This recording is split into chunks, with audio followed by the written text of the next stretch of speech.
প্রিয় দর্শক যারা যুক্ত আছেন এখন বর্তমানে নবজাগরণ টিভির লাইভে আপনারা দেখতে পাচ্ছেন এখানে টাউন হল মোড়ে যে তারেক সিটি অডিটোরিয়াম, এই তারেক সিটি অডিটোরিয়ামের সামনে কিন্তু আগামীকাল জুলাই পথযাত্রা অনুষ্ঠিত হবে।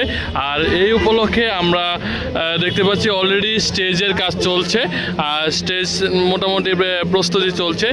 আমরা এখানে যে কেন্দ্রীয় কমিটির যারা সদস্য আছেন তাদের কাছ থেকে একটু জানবো আসলে ময়মনসিংহের জুলাই পথযাত্রা আগামীকালকে অনুষ্ঠিত হতে যাচ্ছে, যে এখানে সার্জিস তারপরে আপনার নাহিদ তারা আসবেন।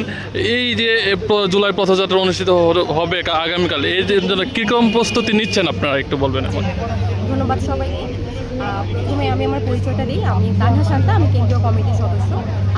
আপনারা জানেন ইতিমধ্যেই আমরা দেশ করতে জুলাই পদযাত্রা নামে আমাদের 64 জেলায় আমাদের এনসিপি সকল কেন্দ্রীয় নেতৃবৃন্দ ভ্রমণ করছে অলরেডি।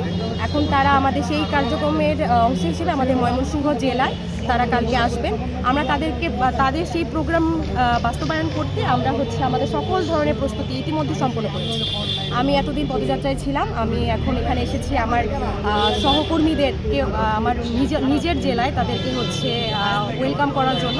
আমাদের এই সকল ধরনের প্রস্তুতি মঞ্চ অলরেডি আমাদের কমপ্লিট হয়ে গেছে। আমাদের ময়মনসিংহে আমাদের প্রচারণা কাজ সম্পন্ন হয়েছে। আমরা আশা করছি আমাদের কেন্দ্রীয় সকল নেতৃবৃন্দকে আমরা একটা খুব সুন্দর জনসমাগম উপহার দিতে পারি। আচ্ছা, বলতে চাচ্ছেন আপনি ময়মনসিংহে আমাদের ময়মনসিংহ জেলার বাসাটা কোথায়? আমার বাসা আজমতপুরে। আমি ময়মনসিংহেরই সন্তান, আমি আপনাদেরই ভাই, আমি আপনাদেরই বোন, আমি আপনাদেরই মেয়ে।